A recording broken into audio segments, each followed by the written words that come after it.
दुःखाची निवृत्ती सुखाचे ते सुख, पाहता श्रीमुख गोविंदाचे. शब्दार्थ. दुःखाची निवृत्ती म्हणजे दुःख नाहीसे होणे. श्रीमुख बाळकृष्णाचा चेहरा. गोविंद श्रीकृष्णाचे नाव. भावार्थ पाहूया.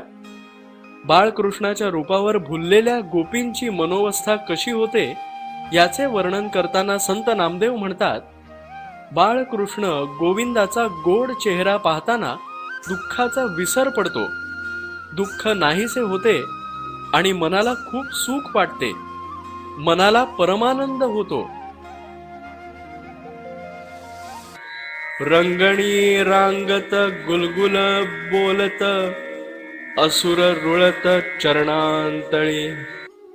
शब्दार्थ. रंगणी म्हणजे अंगणात, रांगत ढोपरावर चालत, गुलगुल म्हणजे गोडपणे, असुर म्हणजे राक्षस, रुळत म्हणजे लोळत, चरणांतळी म्हणजे पायाखाली. भावार्थ पाहूया. अनेक राक्षसांचा वध करणारा, अनेक राक्षस ज्याच्या पायाजवळ नतमस्तक झाले, तो बाळकृष्ण गोड गोड बोलत अंगणामध्ये रांगत आहे. भगवान श्रीकृष्णांनी अनेक राक्षसांचा वध केला. त्यावेळी अनेक दैत्य त्यांच्या पायाशी मारू नका अशी विनवणी करीत लोळण घेत आहेत, असा अर्थ इथे अभिप्रेत आहे. नामा म्हणे हाती लोणियाचा उंडा, गवळणी त्या तोंडा भुललिया. शब्दार्थ.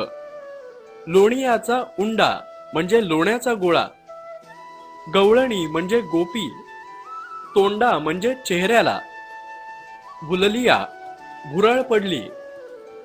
भावार्थ पाहूया. संत नामदेव म्हणतात की बाळकृष्णाच्या हातातील लोण्याचा गोळा पाहून, लहानग्या कृष्णाचा तो हसरा चेहरा पाहून सर्व गोपिकांना गवळणींना भुरळ पडली आहे. म्हणजेच लोणी खाणाऱ्या कृष्णाचा चेहरा गोपींना मोहक वाटतो. त्याच्या रूपाला आणि लीलांना गोपी भुलून जातात.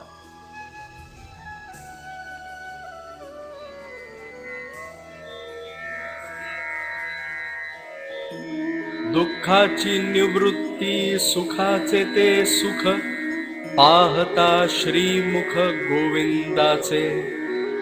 रंगणी रांगत गुलगुल बोलत, असुर रुळत चरणांतळी. नामा म्हणे हाती लोणियाचा उंडा, गवळणी त्या तोंडा भुललिया.